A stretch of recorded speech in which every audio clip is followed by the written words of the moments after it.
Hi guys! May nabili nga pala akong pintura sa isang app. Hello po mga friends and followers kung meron man.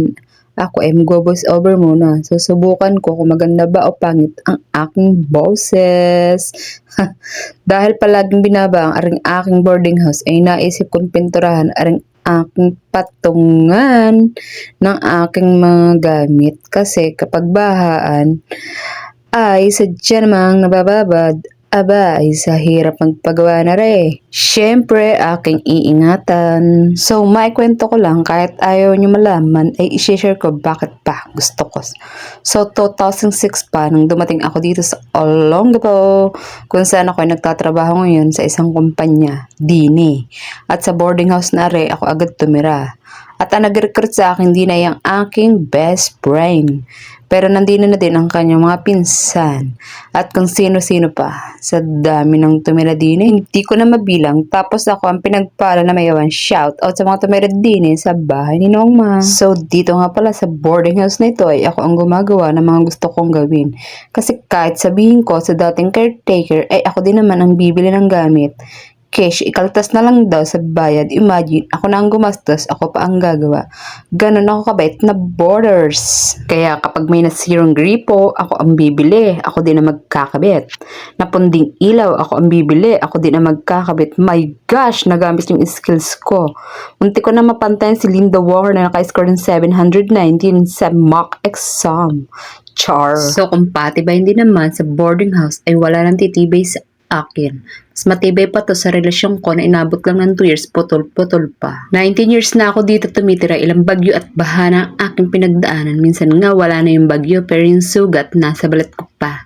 Nasusugat ako sa kalilimas, kabubuhat ng timba para itapon sa labas. Nasa labas naman ay baha din. So ang ending, pumasok lang din yung tubig na inilabas ko. Ganun ako katanga guys, parang sa pag-ibig din. Niloko na, tinanggap ko pa.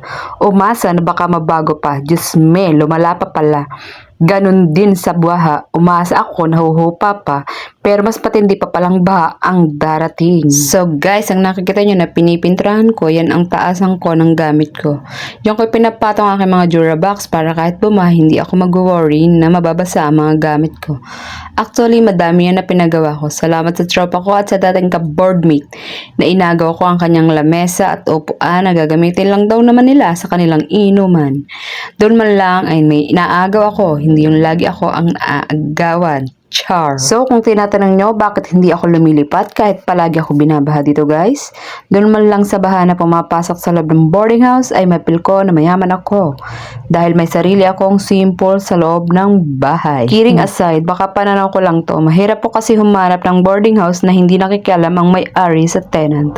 Kaso sa case ko, sumobra ang walang pakialam. Kahit malunod na yata ako sa baha ay wala pa din silang pakialam. So 19 years naman na ako dito kaya kapag may baha, nagkukumustahan na lang kami kung okay ba kaming dalawa. Hinahayaan ko lang siya dyan maglangoy-langoy sa floor. At guys, ang baha dito ay malinaw, sinlinaw ng budhi ko.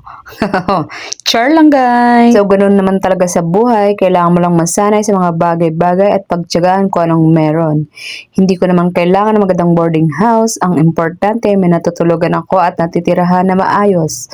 Okay naman to kapag hindi umuulan. Kaya pinagtiyagaan ko na. Nga pala, wala akong kasama dito kasi gusto ko ng peace of mind at gusto ko mapag-isa lang ako kapag pagod na pagod ako sa maghapong trabaho. Tsaka iwas na din sa may kasama ng loob kapag may hindi kayo gusto sa isa't isa. So yun lang, di ba? Ang layo ng marating kanila lang nasa pagpipintura tayo. Nauwi lang sa kwento ng boarding house ko. Basta ang masasabi ko lang, makontento sa mga bagay-bagay na meron at magpag-ambisyon na hindi pa kaya. Kaya pintura lang muna ang ginawa ko kasi yan ang abot ng aking jet. Yun lang guys, bye-bye!